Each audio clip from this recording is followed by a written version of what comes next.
Caddis Maximus here. This time I'm reviewing and really comparing and discussing the three common types of heavy-duty wire, cable, and bolt cutters.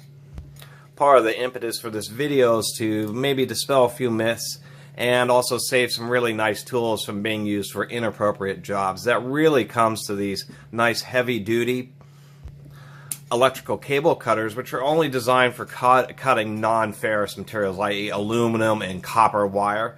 They really don't even like it when you cut high-temperature chrome-plated or stainless steel wire. It's pretty rare to find those kind of wires, except for they do show up on high-temperature motors. And a common consumer example would be the wires that are used on oxygen sensors in automobiles.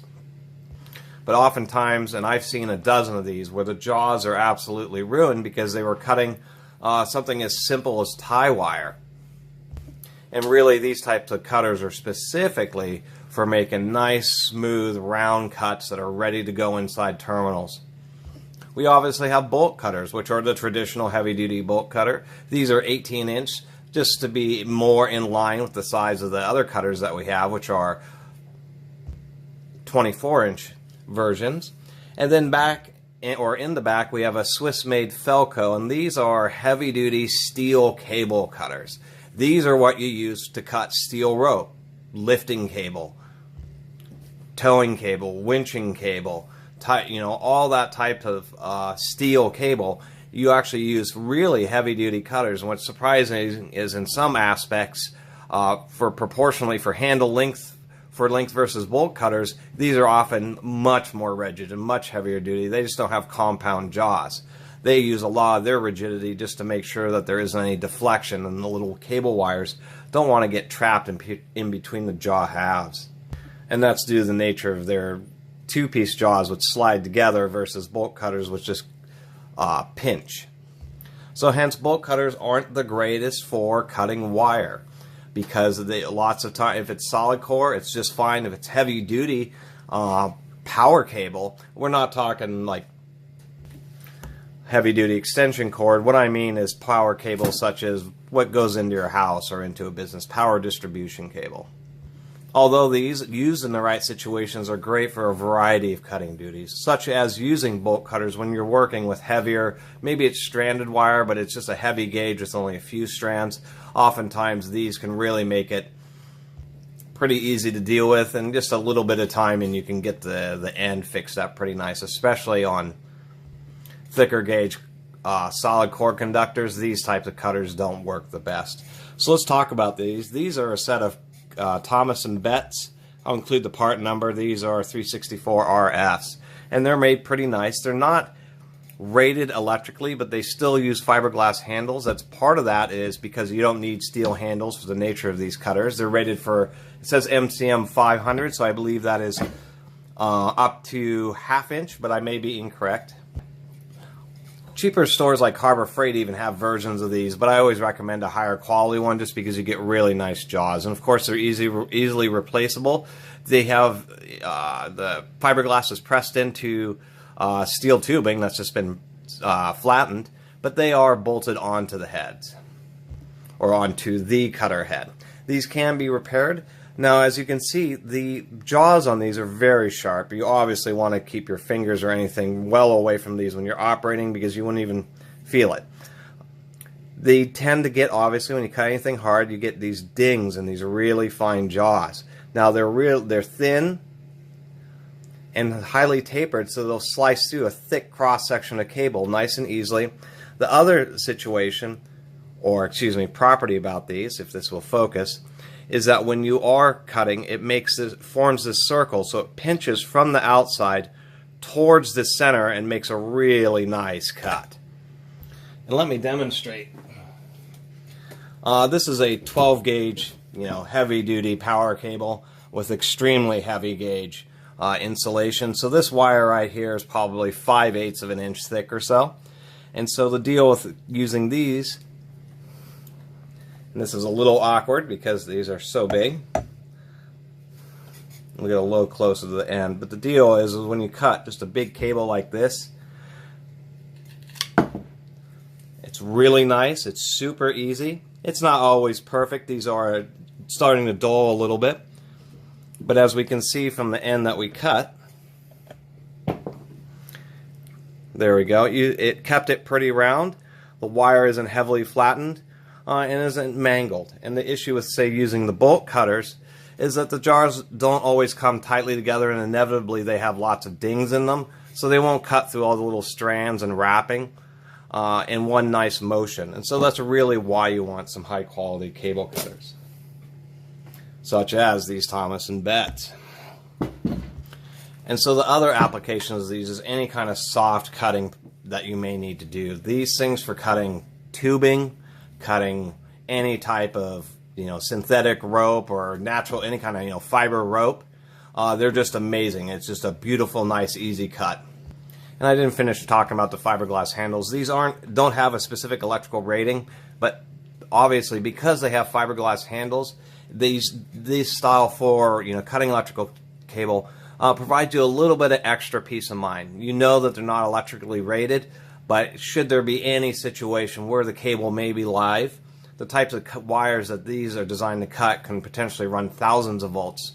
Very serious. And so you do get just an extra level of protection when you use these. Now what we have is traditional bolt cutters, which are obviously for used to cut bolts. Their nature is that they have a compound jaw, so the handles move much farther in relation to how far the jaws move, but they give you additional leverage for a sacrifice in you moving the handles quite a bit more. These are an older set of Armstrongs. Let's see here, there we go. And the 18 inches, surprisingly enough, just recommended for 5/16 inch maximum capacity in the bolt. Oftentimes people use too small of a bolt cutter to try to cut too big of a bolt. Notoriously, these are used to cut, locks, and locks are made out of some of the very hardest steel for, to make them worthy as locks. Well, the jaws of bolt cutters are made out of very hard steel, but they're going to be about the same as most locks. And when you do use these to cut locks, it inevitably severely damages the jaws and rounds them out. And part of how the lock actually gets cut is it just kind of dents in the sides of the shackle, and then basically a wedge forms, and it causes it to pull apart through a tinsel break after kind of reducing the diameter a little bit. So it's always nice to have a set of bolt cutters specifically for cutting, say, locks and stuff that's really going to damage the jaw, and then having a set for other things. This would just be a framing nail, but this would be something that would be perfect for a bolt cutter to go ahead and snip off.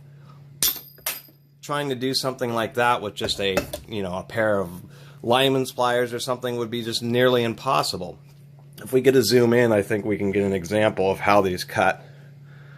Yeah, we can. You can see what happened here is it started to cut through the nail until the wedge was providing so much tinsel tinsel stress, trying to jam itself in there and pull it apart, that once you reduce the cross section enough, it actually just shears.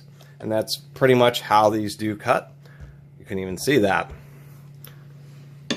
More traditionally, here we go, they kind of look something like this. These are some not so great necks. Some of them do have this. The idea behind this is that you could take apart the head, do a grind on the teeth, grind it back a little bit at an angle, and then you can adjust this again to bring the jaws together. So it's kind of nice. It allows you to regrind them a couple of times and adjust the jaws.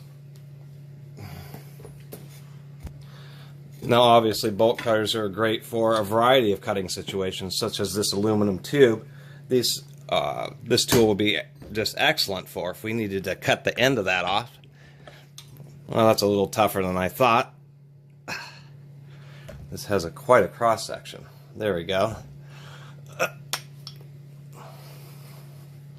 Oh, did I not have it all the way in there? Nope, I did not have it all the way in there.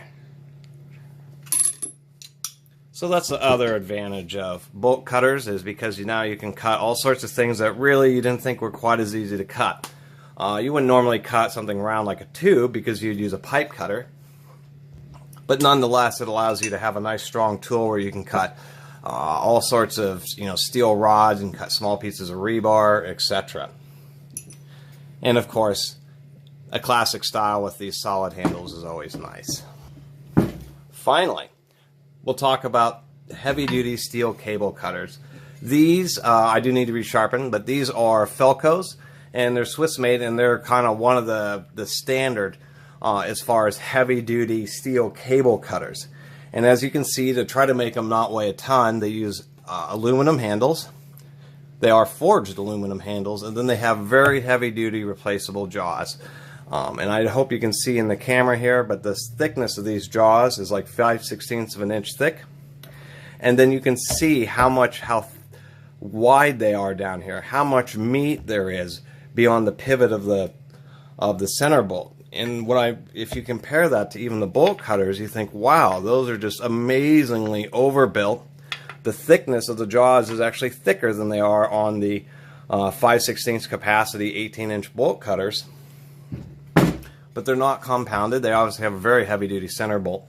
But the deal with these is when you're cutting heavy-duty steel cable, the strands really want to fold under.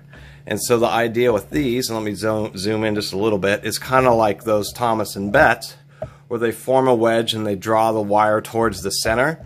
But in this case, it's really close to the bolt, so you get more and more leverage. And it pinches it off, and when these are nice and sharp, it just sounds like a Velcro unvelcroing as it slices through all the strands. These can also be resharpened depending on how damaged they get. By pulling them apart, you have to grind the bottom surface, and sometimes you grind down into the root. And if I can show, maybe this way, yeah, you can see what happens is the strands over time kind of beat up the inside of the jaws, and then when you cut cable, it works pretty well until it gets to the last nubs and they fold over, and you still need another pair of cutters. And it just takes a little bit of time with the grinding stone to grind the backside some, and then use a Dremel to grind down in there. And then the trick is that they only have so much what they would call overlap. So where it closes, from the point to where the gap is closed and the handles stop moving, is not much. So when you sharpen these, it causes those gaps to get drawn back a little bit. You have no choice, and so what you do is you just file down these stops, which is actually kind of nice. I've seen a few pairs of these which have been resharpened several times. Now these would be great for cutting any type, obviously, besides steel cable. They would certainly work just fine on any type of heavy electrical cable. Now on the last part of this video, this was kind of one of the big myths I wanted to dispel. Is surprisingly enough, due to the nature of the bolt cutters and the way the jaws pinch together instead of progressively cut, means that you're overall having to apply a lot of pressure simultaneously. Where in many situations, this type of cutter can cut something more easily than actual bolt cutters. Now I had just cut this aluminum tube with the bolt cutters, and it required a fair amount of force.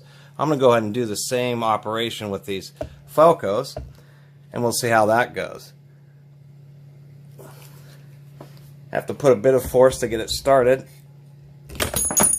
Whoop. Sorry about that camera bump there.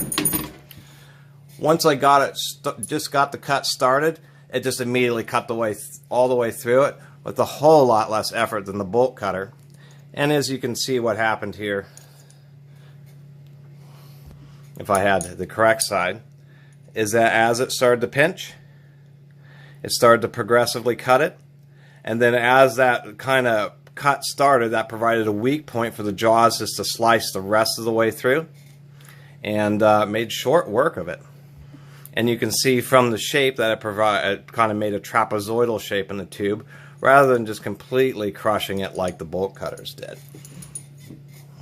So anyway, that was just kind of an odd video. It is a Thursday here, and figured we would talk about these various cutters and show people them, and show that there basically isn't one do-all cutter. You really need all three styles. Most often the rarest would be this type, just because of how rare or how infrequently a lot of people would be cutting steel and alloy cables, or known as wire rope.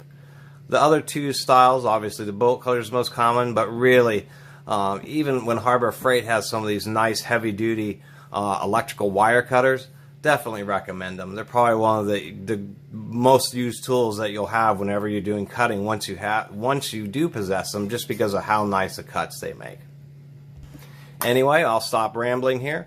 I really appreciate everybody watching. If you haven't subscribed, please do subscribe to the Catus Maximus channel. Okay, see you next video.